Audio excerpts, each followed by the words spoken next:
తాకట్లో ఉన్న బంగారాన్ని విడిపించి ఆ రోజున మార్కెట్ ధర కట్టి మిగిలిన డబ్బును మీకు అందిస్తుంది కొమ్మూరి గోల్డ్.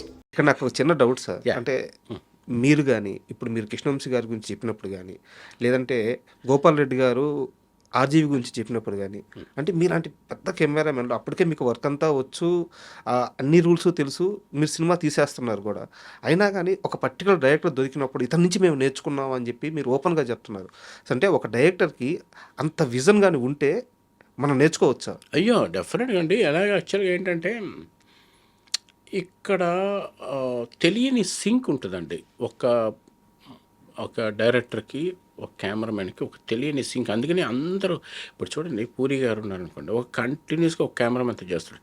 ఈవెన్ స్పిల్బర్గ్ అంట, ఐ డోంట్ నో ఎగ్జాక్ట్గా, స్పిల్బర్గ్ అంట ఇంతవరకు కెమెరామెన్ చేంజ్ చేయలేదంటండి.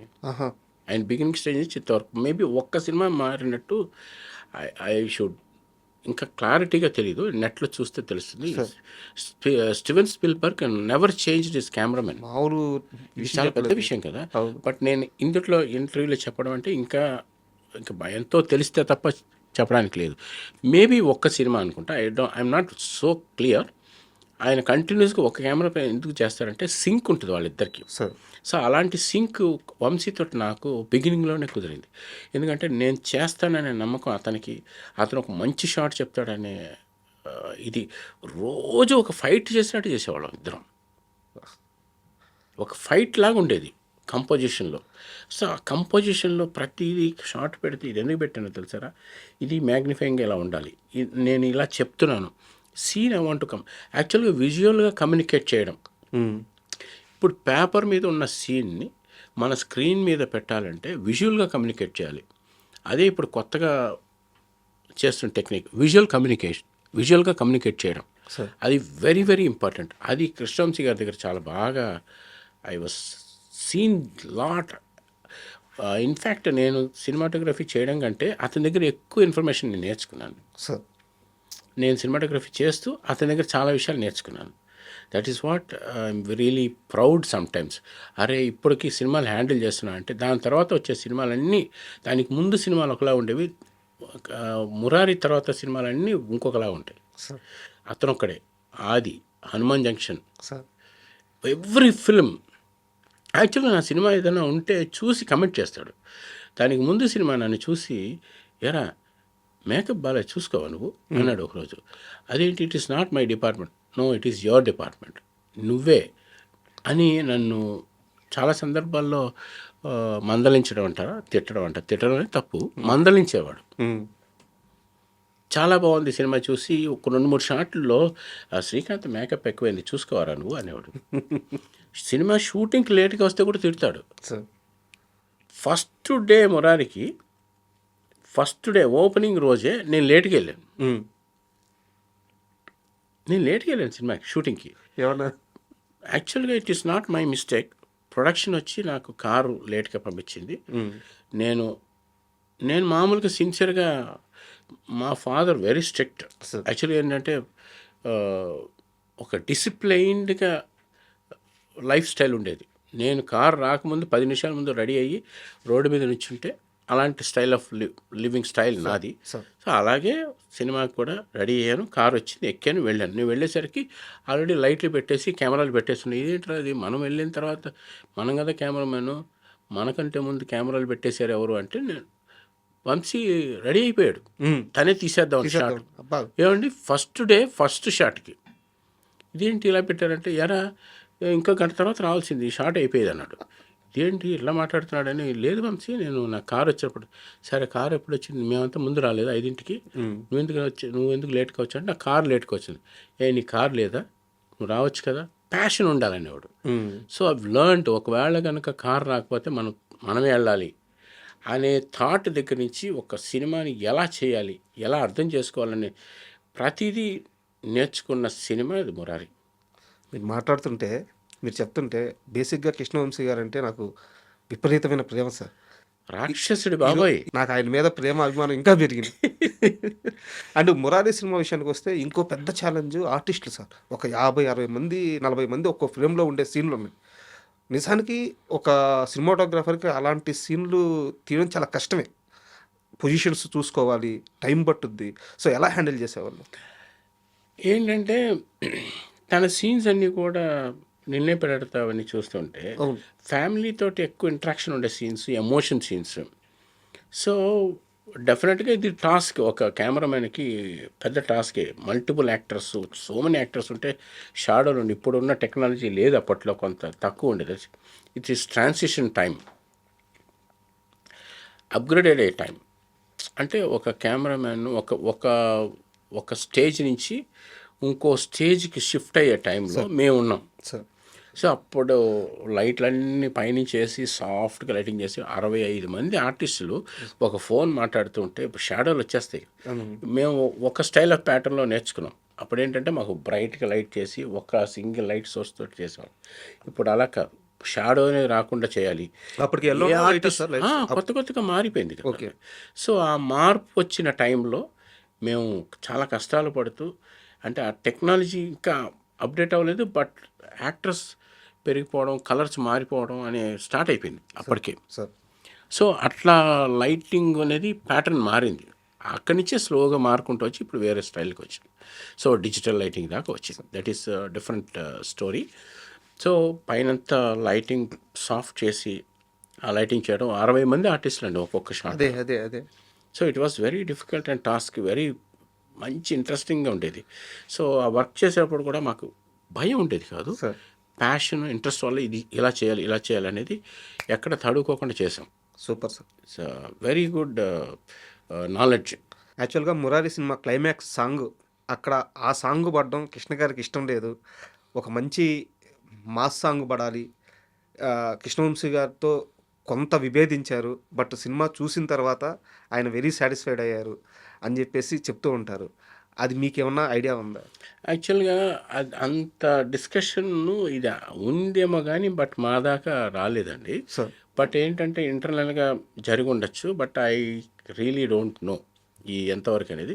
బట్ మాకైతే ఎప్పుడు మా నోటీస్ దాకా రాలే. Sir but this true. యాక్చువల్గా అది బయట ఉందేమో కానీ మామూలుగా ఉంటే నేనేం చెప్తాను కదా, బట్ అలాంటిది ఏం లేదని నేను అనుకుంటున్నాను. ఓకే.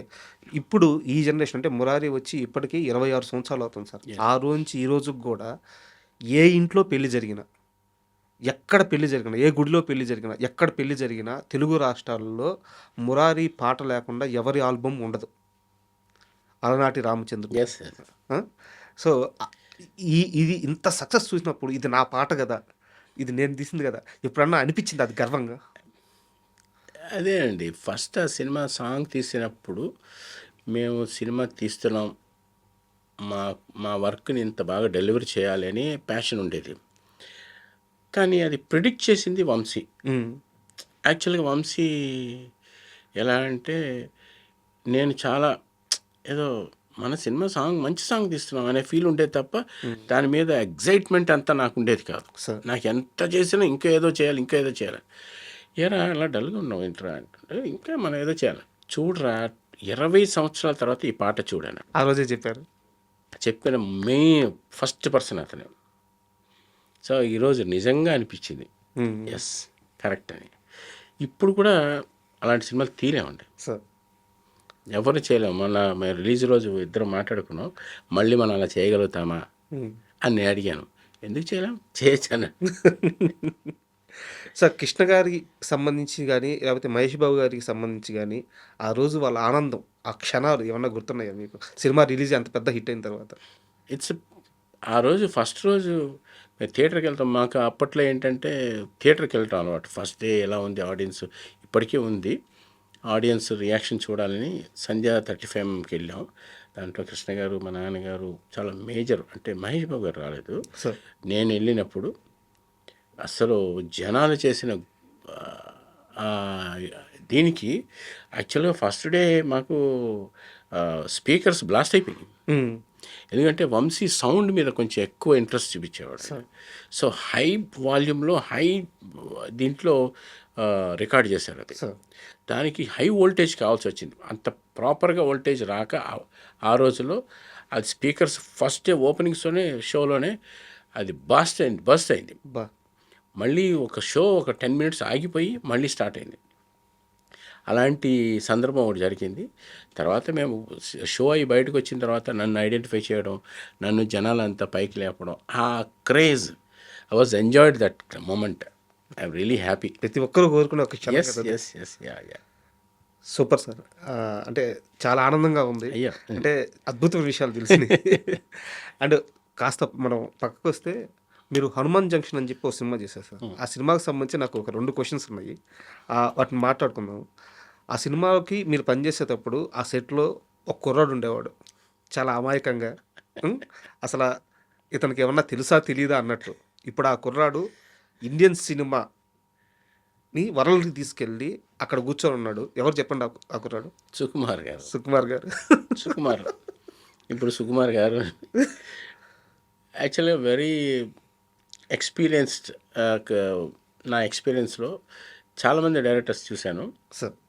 ఆ సినిమాకి Sukumar was the dialogue writer. Okay. So Bommarillu Bhaskar వచ్చి తను చెన్నై నుంచి వచ్చి కంప్లీట్గా తెలుగు రాదు.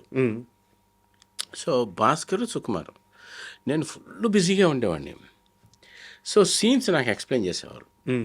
సో ఓ పక్కన సుకుమార్, ఓ పక్కన భాస్కర్. సో రాజా ఎక్కువ వచ్చేవాడు కాదు.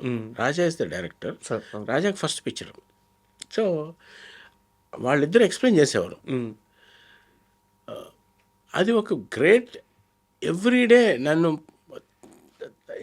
నేను అరిచేవాడిని, అక్కడికి వెళ్ళి అది జరపండి, ఇది జరపండి నేను చెప్పేవాడిని సుకుమార్ గారికి. ఇప్పుడు నాకు చెప్పాలంటేనే కష్టంగా ఉంది. జర్నీ కదా సార్. జర్నీ. తనకి అదే అభిమానం ఉంది. ఆ నేను మంచి విషయం షేర్ చేసుకోవాలంటే సుకుమార్ గురించి, ఇంత విషయం జరిగింది కదా, నాకు తెలుసు సుకుమార్ ఎట్లాగా మన దగ్గరకు వచ్చి సార్ ఇది సార్, అది సార్, ఇది సార్ అని. అప్పుడు నా ఫ్యాన్స్ లాగా ఉండేవాళ్ళు. ప్యాషనెట్గా సుకు వెళ్ళి అది ఇది ఎలా రేపు పొద్దున్న డైరెక్టర్లు అయితే ఎట్లా అని. సో కెమెరామెన్గా ఉన్న బాసిజం ఉంటుంది కదా సార్. కరెక్ట్. బట్ ఎప్పుడు నేను చాలా జాగ్రత్తగా మాట్లాడేవాడిని. అది వాళ్ళకి ఇప్పటికీ అభిమానం ఉంది అందరికీ. సో అయిపోయింది, ఒక 20 ఏళ్ళు అయిపోయింది. ఒక సుకుమార్ అయిపోయాడు, అంతా తెలిసి. నేను యాక్చువల్గా నా పని ఉండి నేను దసపల్లాకి వెళ్ళాను. తను లిఫ్ట్లో వచ్చి దిగుతున్నాడు. తను చూడగానే ఒక 10 మంది వెళ్ళి సెల్ఫీలు అడుగుతున్నారు. నన్ను చూసాడు. తను చూసి సార్ సార్ సార్ సార్ అంటున్నాడు. ఈ జనాలు ఏమో మా ఇద్దరిని కలవనివ్వట్లేదు. సుకుమార్ ఒక మంచి విషయం చెప్తున్నాను, అంటే నాకు నచ్చింది ఆ విషయం. I want to tell in this. తను అన్నాడు సడన్గా అందరితోటి, లేదండి మీరు సెల్ఫీలు అడుగుతున్నారు కదా, నాకు సెల్ఫీ తీసుకునే ఒక మనిషి వచ్చాడండి అని చెప్పి తను వచ్చి నాతో సెల్ఫీ దిగి తర్వాత వాళ్ళతో సెల్ఫీ దిగాను. That is what Sukumar. Super. డెఫినెట్గా అంత మంచి డైరెక్టర్ అంటే అతని వడియూసే మీరు ఏమంటారు, దానికి ఏం పేరు పెడతారో అది పెట్టండి. ఆయన కష్టంగా రియల్గా కమిట్మెంట్ అని మంచి heartful person. I like him a lot యాక్చువల్గా. అంటే ఆయన ఎదగడం వేరు సార్, అంత ఎదిగినా దాన్ని గుర్తుపెట్టుకొని. ఎస్, డెఫినెట్గా. సూపర్. అండ్ అదే హనుమాన్ జంక్షన్ సినిమాలో మీరు హీరోలను తీసుకుంటే జగత్ బాబు గారు, అర్జున్ గారు, ఇప్పటికీ వాళ్ళిద్దరి స్నేహాన్ని గురించి కథలుగా చెప్తారు. మీరు ఆ సెట్లో వాళ్ళిద్దరు ఫ్రెండ్షిప్, ఆ బాండింగ్ గమనించిన ఒక ఇన్సిడెంట్ ఏదన్నా ఉందా? వాళ్ళిద్దరూ చాలా క్లోజ్ ఫ్రెండ్స్ అండి వాళ్ళు. ఎందుకంటే జగత్ బాబు గారు జనరల్గా అందరితో క్లోజ్గా ఉంటారు. ఎందుకంటే అంటే ఐ డోంట్ నో, బట్ ఏంటంటే పర్సనల్ కుక్, ఇద్దరికి ఫుడ్ బాగా ఇంట్రెస్ట్. సో అర్జున్ గారికి అలాగే ఉండేది, జగత్ బాబు గారికి అలాగే ఉండేది, పర్సనల్ కుక్ అది ఉండేది. బట్ వాళ్ళిద్దరు చాలా క్లోజ్గా ఉండేవారు. దానికంటే నాకు పెద్దగా నాకేం తెలియదు సార్.